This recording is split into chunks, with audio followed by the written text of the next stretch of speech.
Her vaxtınız xeyir! Всем привет! Меня зовут Гюналь, и вы на моем канале Учим азербайджанский легко. У нас 17-й урок грамматики. Мы сегодня научимся с вами спрашивать, где это находится.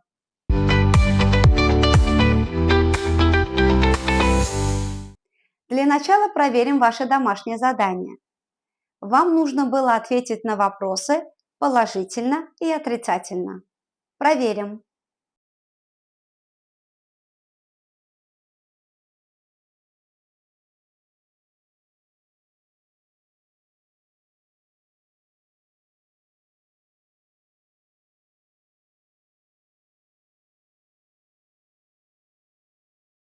Bu böyük balaca evdir. Bu böyük balaca evdir. Bu nə böyük, nə də balacadır. Bu nə böyük, nə də balacadır. Bu qara göy paltodur. Bu qara göy paltodur. Bu nə qara, nə də göy paltodur. Bu yaşıldır. Bu nə qara, nə də göy paltodur. Bu yaşıldır. Bu bizim maşınımızdır. Bu bizim maşınımızdır. Bu onun maşınıdır. Bu onun maşınıdır. Bu nə bizim, nə də onun maşınıdır. Bu onların maşınıdır. Bu nə bizim, nə də onun maşınıdır. Bu onların maşınıdır. Bu qadın mənim anamdır, xalamdır. Bu qadın mənim anamdır, xalamdır. Bu qadın nə mənim anam, nə də xalamdır. Bu mənim müəllimimdir. Bu qadın nə mənim anam, nə də xalamdır. Bu mənim müəllimimdir. Onun bibisi cavandır, qocadır. Onun bibisi cavandır, qocadır. Onun bibisi nə cavan, nə də qocadır. Onun bibisi nə cavan, nə də qocadır. Отлично! Пожалуйста, отметьте для себя следующие слова, они нам сегодня пригодятся. Диван, диван, кресло, кресло, otaq, otaq, gəmi, gəmi, harada, harada, burada, burada, orada, orada, düz, düz, yanında, yanında, altında, altında, üstünde, üstünde, içinde, içinde, uzaq, uzaq, yaxın, yaxın, sağa, sağa, sola, sola, divar, divar, xəstəxana, xəstəxana, mehmanxana, mehmanxana, bina, бина. В части грамматики мы с вами научимся спрашивать, где это находится. И начиная с сегодняшнего урока мы начнем постепенно знакомиться с падежами. Как и в русском языке, в азербайджанском языке 6 падежей. Сегодня мы рассмотрим один из них. Это местный падеж – ерлик-хал. Ерлик-хал происходит от слова ер – место.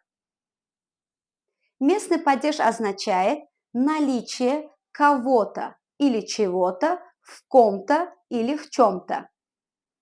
Местный падеж отвечает на вопрос «неде», «кимде», «харада».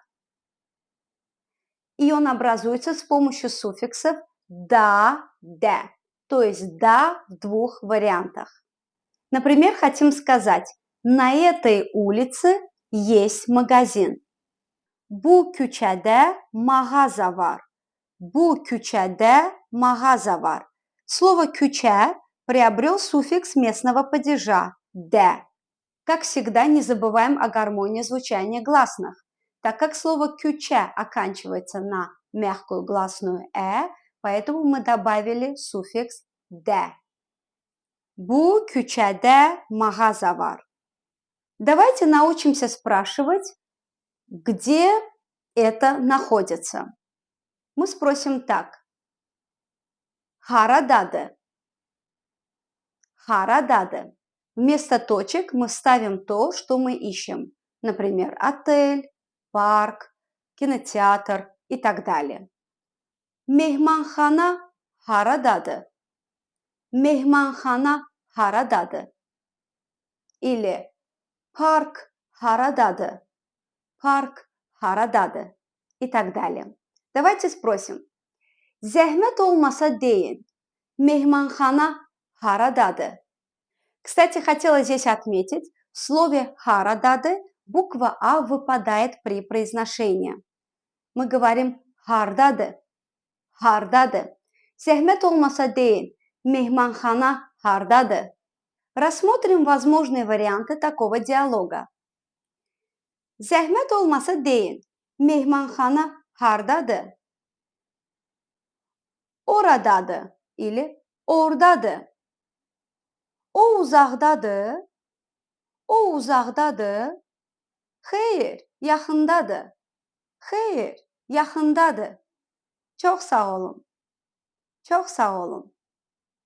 Заметьте, мы спросили, где находится. Где это harada находится дыр.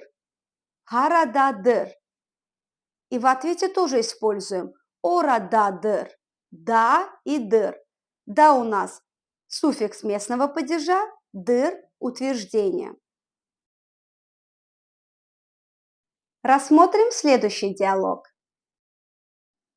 Zəhmət olmasa deyin, muzey uzaqdadır? Xeyr, yaxındadır. O binanın yanındadır. Sağ olun. Следующий. Zəhmət olmasa deyin, yeni xəstəxana yaxındadır? Bəli, yaxındadır. Hardadır? Soldadır. Xəstəxana ordadır. Çox sağ olun. Поставьте видео на паузу и постарайтесь самостоятельно составить. А потом проверим.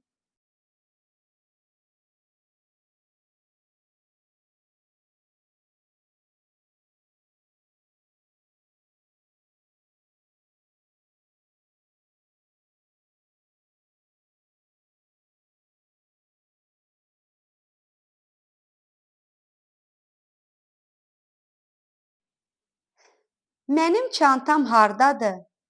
Mənim çantam hardadır? Sənin çantan burdadır. Sənin çantan burdadır. Anar hardadır? Anar hardadır? O xəstəxanadadır. O xəstəxanadadır. Teatr hardadır? Teatr hardadır? Burdadır, yaxındadır. Burdadır, yaxındadır. Bizim çamadanımız hardadır? Bizim çamadanımız hardadır? Bizim çamadanımız hardadır? Otaqdadır, otaqdadır. Теперь вы можете смело спрашивать, где находится то, что вам нужно. В описании к этому ролику оставлю вам домашнее задание. В следующий раз проверим. Делитесь этим видео с друзьями. Если вы еще не успели подписаться на мой канал, подпишитесь, чтобы не пропустить новые ролики. Вам не трудно, а для меня это большая мотивация в создании новых роликов. Görüşürüz!